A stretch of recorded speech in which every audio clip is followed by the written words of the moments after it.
Doctor Gauri Palve आत्महत्येप्रकरणी मंत्री पंकजा मुंडेंच्या पीएला अटक करण्यात आली आहे। वरळी पोलिसांनी काल रात्री 1 वाजता अनंत गरजेला अटक केली आहे। आज त्याला कोर्टात हजर केलं जाईल। घरगुती वादातून डॉक्टर गौरी पालवेनं मुंबईमधल्या राहत्या घरी गळफास घेऊन आत्महत्या केली होती। गौरीच्या कुटुंबियांनी मात्र ही आत्महत्या नसल्याचं सांगत वरळी पोलीस स्टेशनमध्ये धाव घेतलेली होती।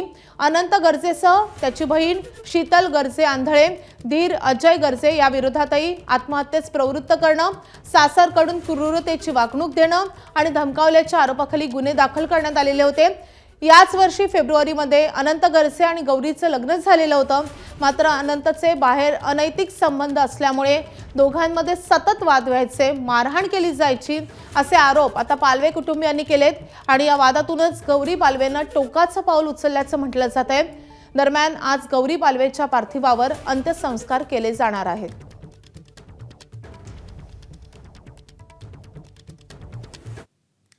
तर गौरीच्या नातेवाईकांनी या मृत्यूवर शंका उपस्थित करत सखोल चौकशीची मागणी केली आहे।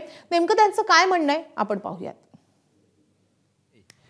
एक कुटुंबाने मिळून आमच्या गौरीची केलेली हत्या, या हत्येची सीबीआय मार्फत चौकशी व्हावी आणि सीबीआय मार्फत चौकशी करून आम्हाला कुटुंबाला न्याय द्यावा। कारण गौरी ही आत्महत्या करणारी नव्हती, ती संघर्ष करणारी कन्या होती। मी राज्याचे गृहमंत्री आणि मुख्यमंत्री देवेंद्रजी फडणवीस साहेबांना विनंती करतो, आमच्या जिल्ह्याचे पालकमंत्री अजितदादा पवार आणि उपमुख्यमंत्री शिंदे साहेब यांना विनंती करतो की या प्रकरणाची सखोल चौकशी सीबीआय मार्फत व्हावी। गौरीला काय त्याचे प्रकरण पण माहिती झालते, काय अफेअर वगैरे होते, तिने माफ केलं त्याला, पण ते परत चॅटिंग बिटिंग करताना त्याला पाहिलं तर ते तिला हे झालं, त्याच्यामुळे तिथून मोर वाद होत होते। तो टॉर्चर करत होता खूप तिला म्हणायचं मी पण मरण तुला पण गुतवीन, तिला असं टॉर्चर करायचं। आणि ती डॉक्टर मुलगी होती, लढाऊ मुलगी होती, ती कधीच आत्महत्या केली नसती। दरम्यान गौरी पालवे आत्महत्येवर पंकजा मुंडे नेमकं काय म्हणाले ते देखील पाहूयात। काल संध्याकाळी 6:30 ते 6:45च्या सुमारास माझा पीए अनंतचा फोन माझ्या दुसऱ्या पीएच्या फोनवर आला। तो खूप रडत होता। पत्नीनं आत्महत्या केल्याचं अत्यंत आक्रोशानं त्यानं मला सांगितलं। ही गोष्ट माझ्यासाठी खूप धक्कादायक होती। पोलिसांच्या कुठल्याही कारवाईमध्ये कसर राहू नये आणि त्यांनी योग्य तपास करून या विषयाला हाताळावं, तसं मी पोलिसांनाही सांगितलं आहे। गौरीच्या वडिलांशीही मी बोलले, ते प्रचंड दुःखात आहेत हे मी समजू शकते। अशा घटना जीवाला चटका लावून जातात आणि मनाला सुन्न करतात। कोणत्याही अतिवैयक्तिक जीवनात काय चालू असतं हे अनाकलनीय आहे। अचानक धक्कादायक अशी घटना घडल्यानं मलाही अस्वस्थ वाटतंय। तर ही प्रतिक्रिया दिलेली आहे पंकजा मुंडे यांनी।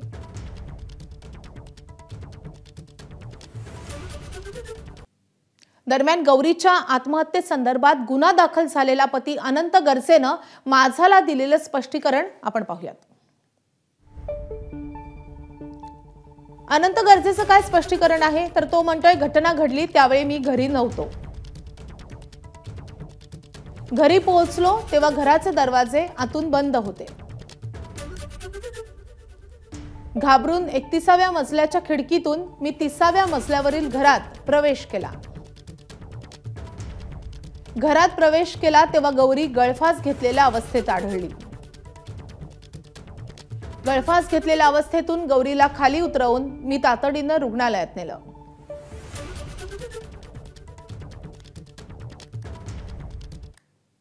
तर पंकजा मुंडेंच्या पीएच्या पत्नीनं केलेल्या आत्महत्येवरून आता राजकीय प्रतिक्रिया उमटू लागल्यात। काय प्रतिक्रिया उमटतात आपण पाहूयात। गृहमंत्र्यांकडूनच आपल्याला उत्तर मिळेल याचं, कारण का ही घटना जर झाली असेल तर त्याची इन्क्वायरी होईल, त्या इन्क्वायरीतूनच कळेल आपल्याला नक्की काय झालंय ते। अजून माझ्याकडे या संदर्भातलं पूर्ण ब्रीफिंग आलेलं नाही, मला फक्त प्राथमिक माहिती त्याची मिळालेली आहे। एकदा पोलिसांनी पूर्ण ब्रीफिंग केल्यावरच या संदर्भात बोलता येईल। एबीपी माझा, उघडा डोळे बघा नीट।